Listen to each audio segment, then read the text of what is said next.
Okay, we're going to do the last question in our demos for chapter 6. And this one, it is pretty time consuming when you do all the little postings, but it's not difficult. It's just, it takes some time to step through and you have to be very methodical and watch what you're doing. Okay, so what they're doing is they've given us this worksheet and for Megafins repairs. And what I'm doing is an algorithmic version of the problem, and you have the textbook version in your homework.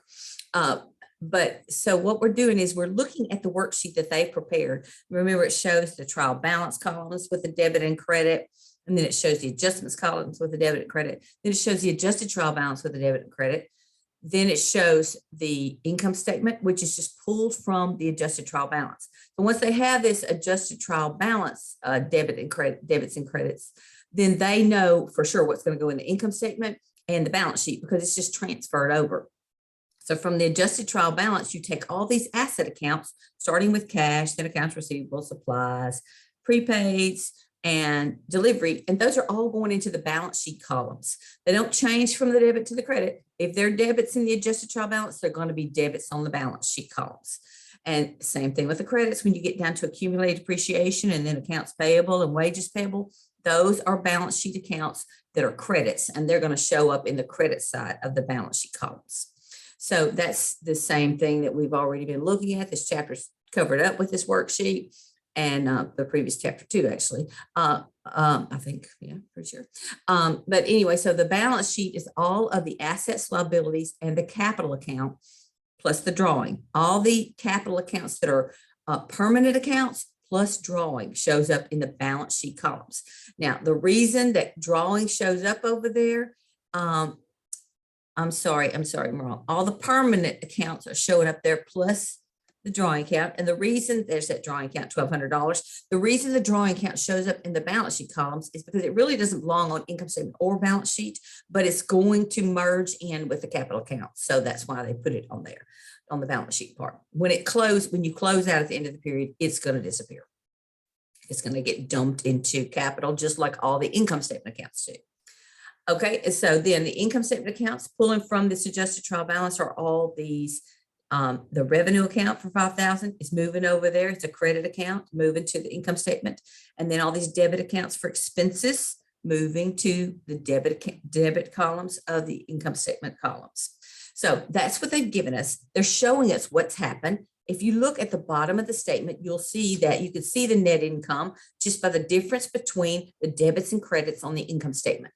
So if you take the total of the debits, you got $4,164. If you take the total of the credits, you got $5,000. So that's telling you that the net between them is $836 is a profit. And the reason we know it's a net income or profit is that the revenue is higher than the expenses.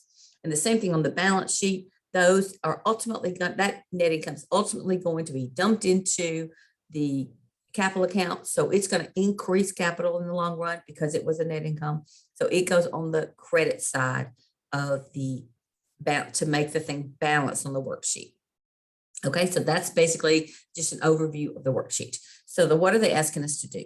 They want us to prepare some journal entries. So they're asking us to journalize and post the adjusting entries. And they're telling you what page of the journal they put it on. So that's what that page 10 is talking about. It's just it's going to have you put it on this page 10 in the worksheet. And then the second thing they want you to do is journalize and post the closing entries. So they've given you a general journal for closing entries to do that on. So if you notice, they didn't tell us what the adjustments were. Normally they would have said, oh, well, this happened. The supplies inventory has this amount at the end of the period, and we'd make the adjustment from that. But what they're asking you to do in this one is reconstruct the adjusting entries based on these adjustments in the columns debit and credit here in the worksheet. So we have to look at each thing that's in the adjustments column to see what journal entries did they make for adjusting entries.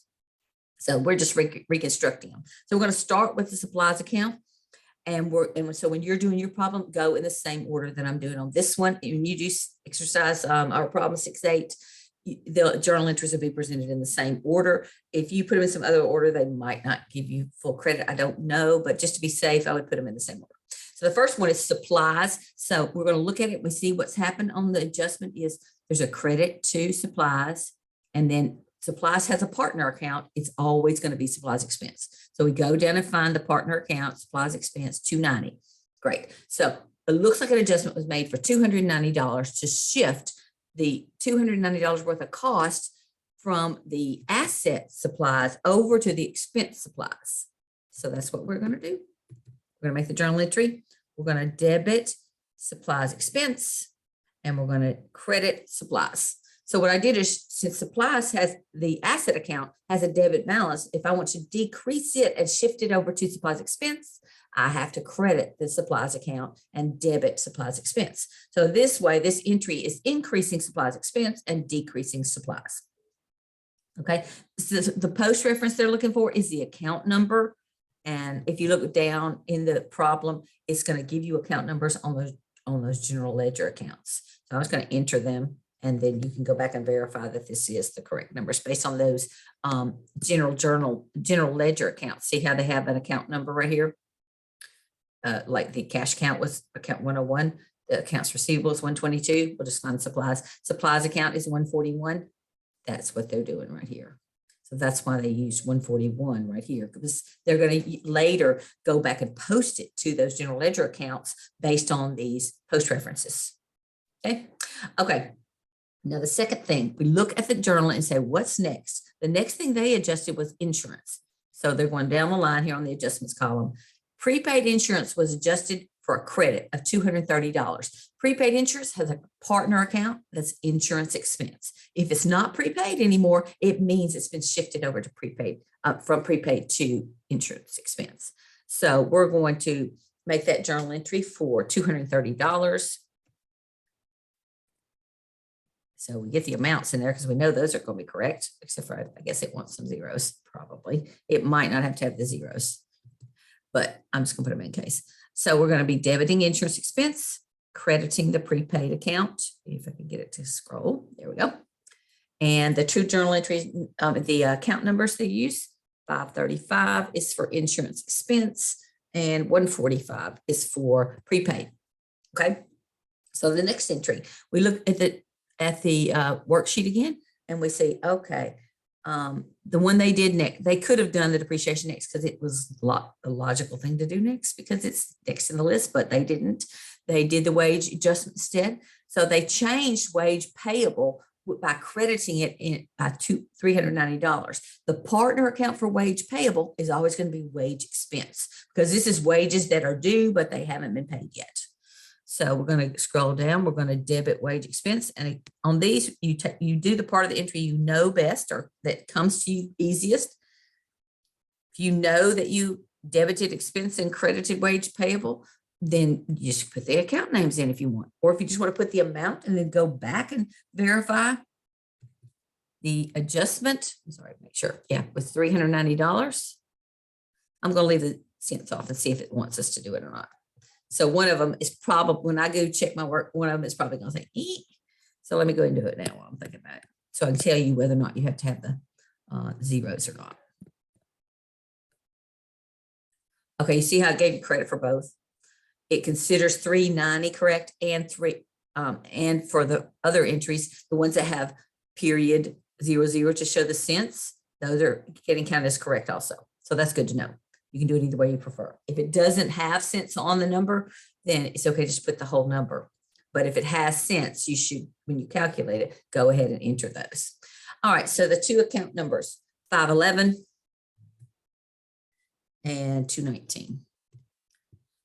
That's for wage expense and wage payable. The last thing that we need to do when we look at these, what I would do is just go through and check off each one of these. Okay, yeah, okay, I did that one. Okay, I did that one. I did this one. I didn't make the adjustment for accumulated depreciation yet. Accumulated depreciation has a partner account and it is always depreciation expense. $50 entry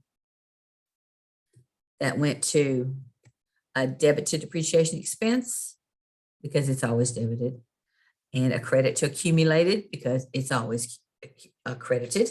The only time you wouldn't credit accumulated depreciation if it was you were actually selling the asset or junking it. Okay, so that's our adjusting entries those two account numbers, 541 for the depreciation expense and 185.1 for the accumulated depreciation, which is a contra asset account. That's why they gave it that weird number.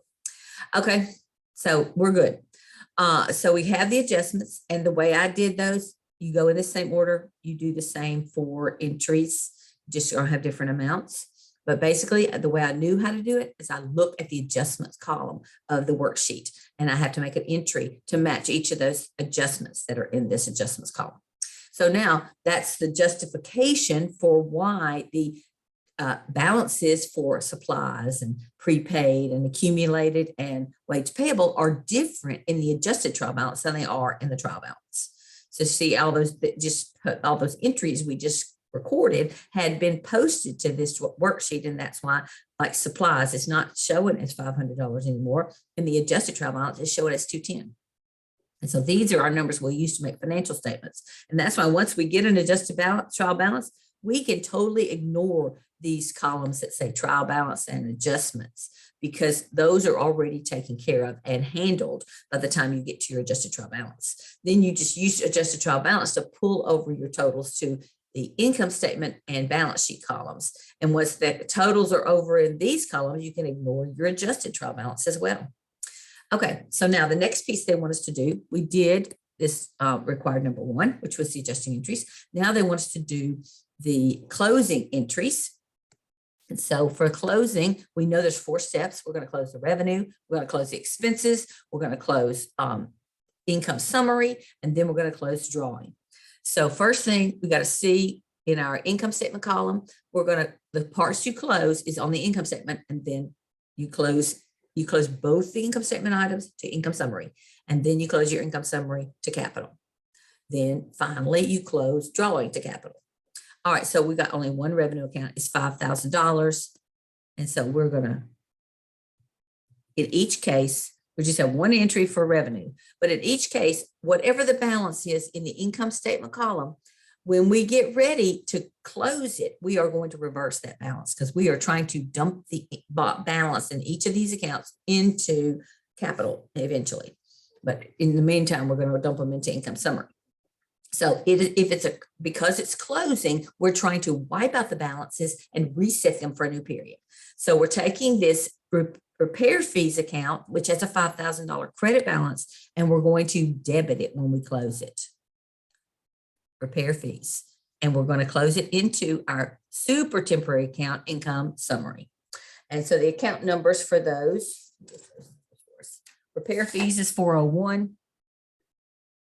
I just started to look these up. So and income summary account is 313. So that's closed the revenue. Now we're going to debit income summary for the total of all the expense amounts. And the income summary again is 313.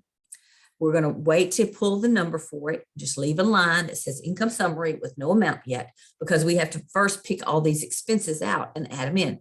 So we're going to close all these income statement debit accounts to income summary. So each one of them have a debit balance, and they're all expenses. They normally will always say the word expense until we get to later in the accounting course to a time where we're actually making inventory. Then we'll add some expenses that are not named the word expense, like cost of goods sold eventually will show up and it is expense, but it doesn't say that word.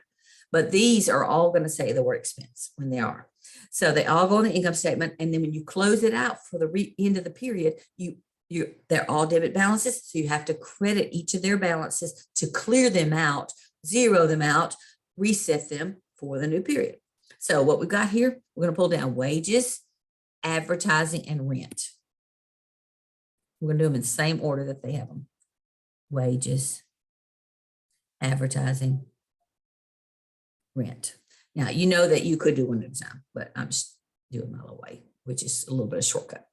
So the wage amount from our income statement column, 2560, then 100, then 650. So I'm pulling the amounts for 3 at a time. You can do 1 at a time. If it makes you nervous at all to do 3, don't do it.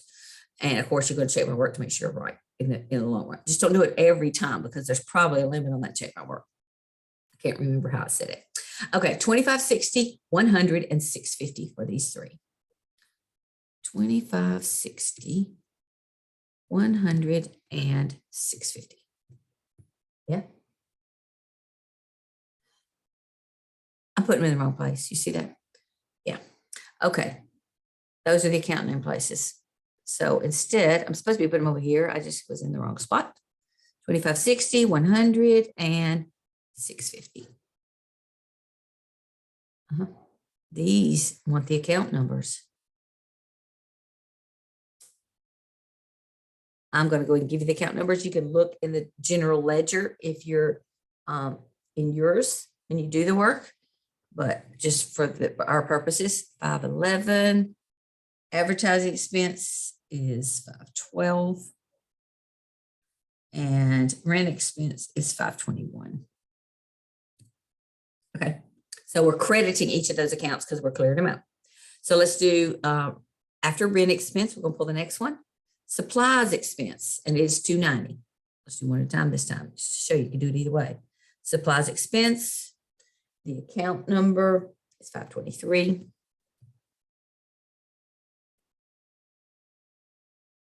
It was 290, I think. Yep. And then the phone expense is $45. So I won't forget the number. I'll put it in there first. Phone expense, and then account number for phone. I already looked them up, but you can look them up if you need to. Yours are probably the same account numbers, but it's possible they could be different. It's just not very likely. Insurance expense is 230. And again, we're eliminating all these balances. That's why we normally would always put an expense as a debit, but we aren't doing a normal transaction. We're not increasing these. We are decreasing them because we are wiping them out to start a new period. We're moving these costs over to capital. Insurance, 535 is the account number. And after insurance, gas and oil for 200.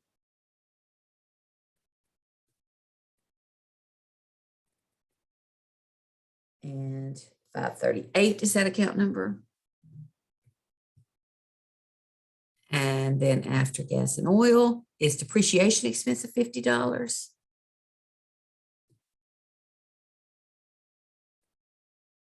And that goes 541.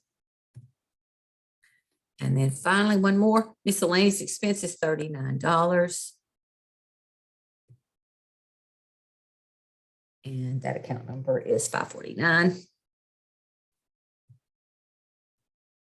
Okay, so we have all the expenses. Now we need the debit amount for income summary. So all you have to do is add up each of these: 2560 plus 100 plus 650 plus 290 plus 45 plus 230 plus 200 plus 50 plus 39, and you get the correct number. And you're going to come up with 4,164.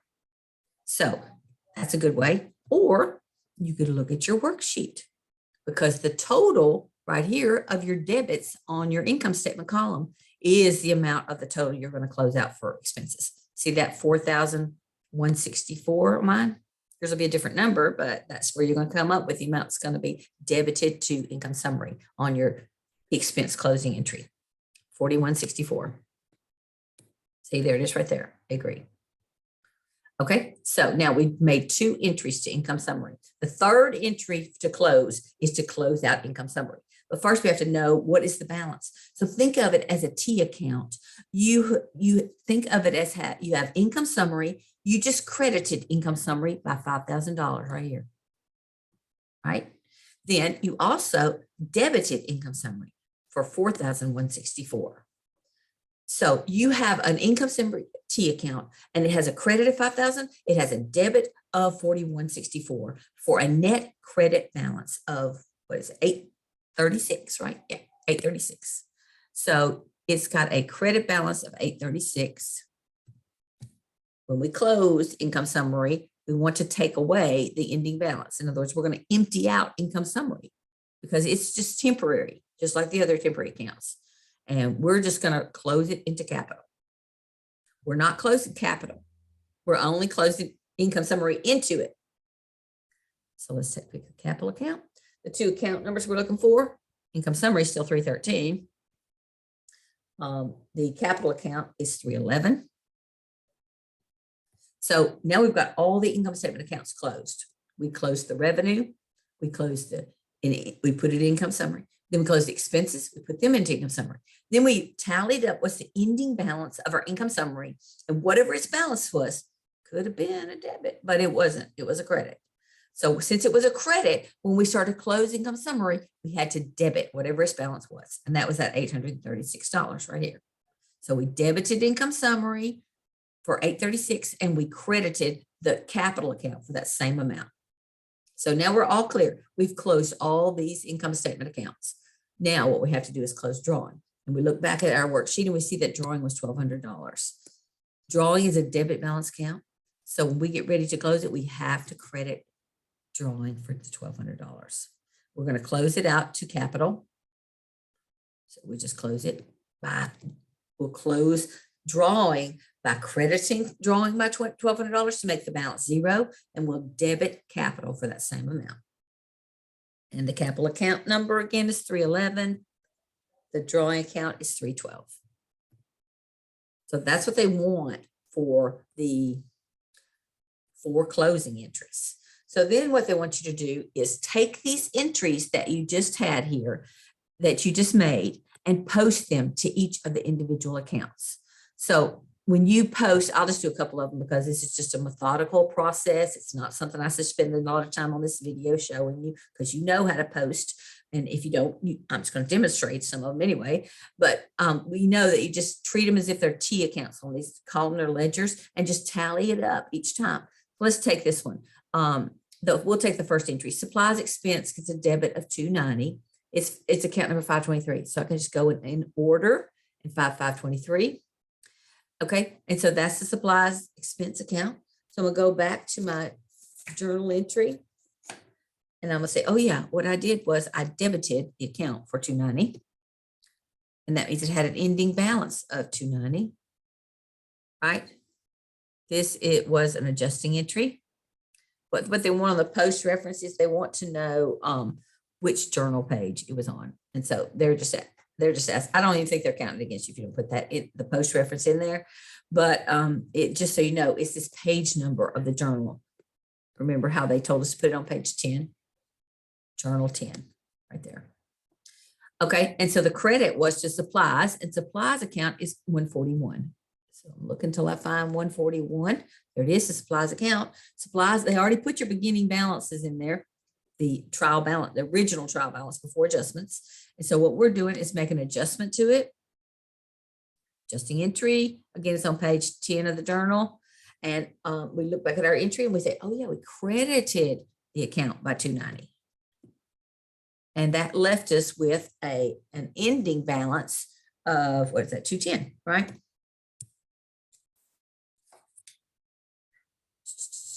And I look back on my trial balance on the worksheet and it agrees. 210 is the ending balance of supplies. So I'm like, yes, it's right.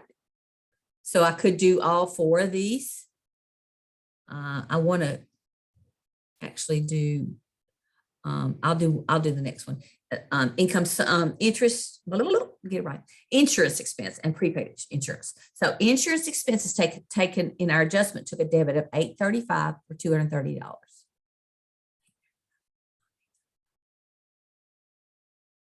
$535, account 535 for $230. There it is, 230. It's an adjustment. There's no balance in there yet, so the ending balance is 230. So that's all they wanted that for, to post the insurance expense part. Then the prepaid insurance also took an entry here, 230. It's an adjusting entry. It's on page J10. Journal page J10. So my ending balance of prepaid insurance should be 680 after that. 910 minus 230 leaves us 680. And you can put the zeros if you want. It looks like it's going to give you credit even if you don't, but it's up to you if you want the zeros. As long as if it gives you a glitch, go ahead and put the zeros because it's probably not going to count that wrong by putting the zeros. Okay. So any of these that I did earlier too, you could put the zeros. Probably safer to do so because it could come up into a case where you have 50 cents and it would just kind of look strange if you didn't have the zeros on the others. Okay, so each of these adjustments, post them first, get your tallies, and then you'll do the closing entries. So for instance, there's no adjustment to revenue. So I could go ahead and post this first closing entry to show you this. The closing entries, after you've posted all the adjusting entries, post the closing entries. And that first one is a debit to repair fees, of which is account 401. So let me find it. 401, where are you? Just in order by account number. Here it is, repair fees. This is a closing entry.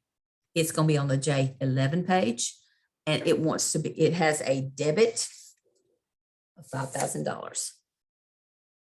So we don't rethink it and say, well, should that have been debit or credit? No, we just look at the entry, how it was entered there in our journal. Assuming that when you finished all your entries, when you finish closing and adjusting entries, you click check my work to make sure they're all correct. Once they're correct, then you post them just like they are. You don't think it through it again, the transaction, and try to figure out, should this have been a debit or credit? No, you just post it, whatever is set there. It's a methodical process, not an evaluation or an analytical process. It's just posting, it's just looking at what you made an entry for and posting it to the general ledger. Okay, so we got a debit.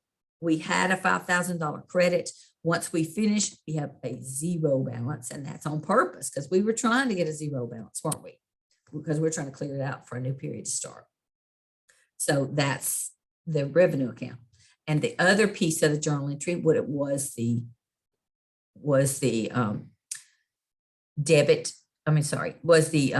credit to income summary. 313 is the account number.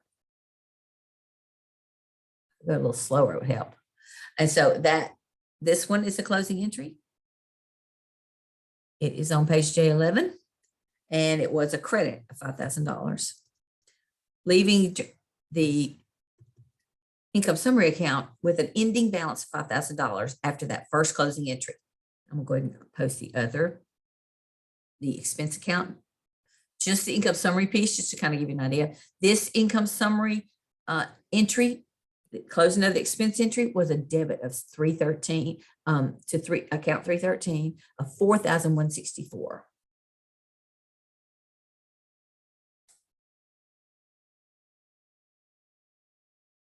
$4,164. That's a closing entry. It's also on page J11.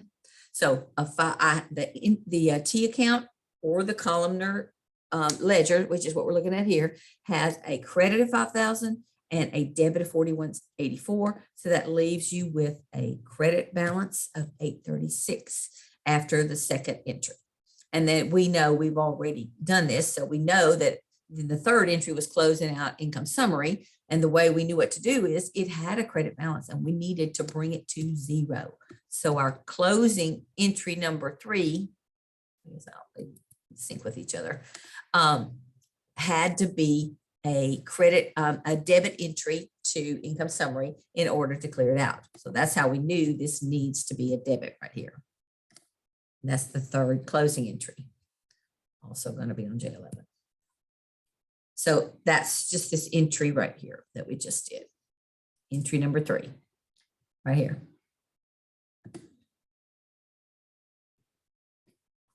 Okay. So all you're doing is methodically, you're doing this analysis that we did to make these entries for the adjustments. In other words, you're not analyzing the transaction, you're analyzing this worksheet to recreate the adjusting entries. Then you look at the ending balances that are in each of these income statement accounts and you close individually the revenue. Then you close each of the expense accounts together as one entry, but with a line for each expense item. And then you close income summary, and then you close the drawing account. Then you just post all these. Start posting with the adjusting entries and go all the way down the line.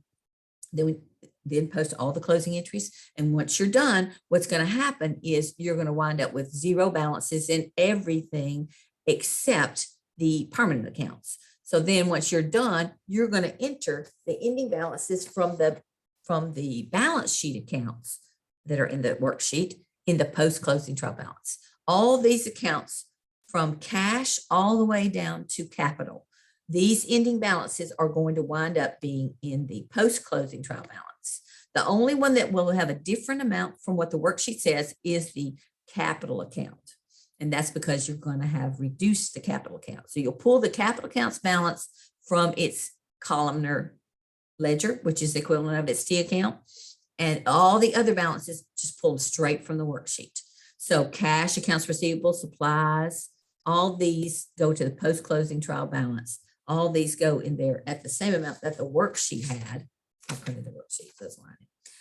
So you could probably print your screen, but I had to make mine a lot smaller in order to get it to print on one page, but I did do that. You could probably do that too. And so I just am entering them straight from that trial balance. All the numbers that are on there, if it says it's a debit, don't think about it. Just type it in. It's still a debit. You didn't make a journal entry this. We didn't close anything to these permanent accounts other than the drawing account. And we didn't make an adjustment to, we already had the adjustment. It's already been recorded. So it shouldn't say we didn't make an adjustment. I mean, we didn't make any additional ones that weren't already posted on our worksheet. The only thing we did was closed after that point. So I'm just transferring them. And accumulated depreciation is the first credit, even though it's an asset account, because it's contra asset, it still goes on the credit side because it does reduce assets. And then the liabilities, pulling them straight from the worksheet. Capital, I can't pull from there. So I have to instead pull capital from the ending balance of the capital account. And I haven't posted it all, but it's basically going to be the entries that I just posted in number 3 in the third and fourth closing entries. And so I'm going to wind up with a post-closing trial balance that winds up showing, let's see, I'll just go ahead and figure out how much it is. I think this is going to be 9,195. This is going to be 9,195. Net income. It's going to be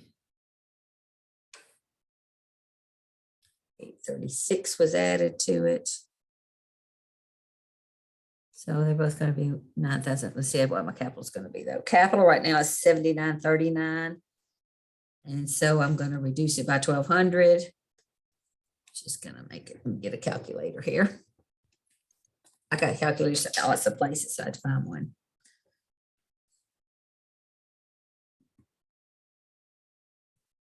Okay, so capital before my adjustments was 7939, and I closed income. I closed drawing into it, which reduced it by $1,200, and then I closed the revenue into it, which increased it by 836.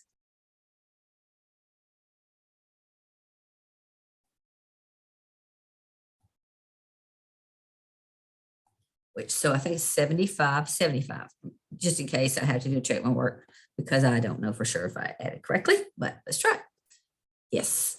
So basically you pull you just can add, you don't have to, once you've posted everything, you're going to have your ending balance of the capital. This one is the only one you have to pull from the journals, from the ledger. The rest of them can be pulled straight from your worksheet. And then you just add the totals. So whatever the debits are, it's not the totals from the bottom of the worksheet. It's the total of these accounts that are left after the closing.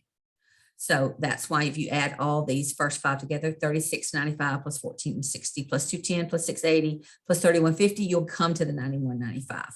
And then on the credit side, when you add 50, 1180, 390, and 7575, you wind up with the same 9195. You balance, you congratulate yourself and say, yes. Maybe I'm an accountant. Okay, good job. I know you guys can do it. So that's all for this one.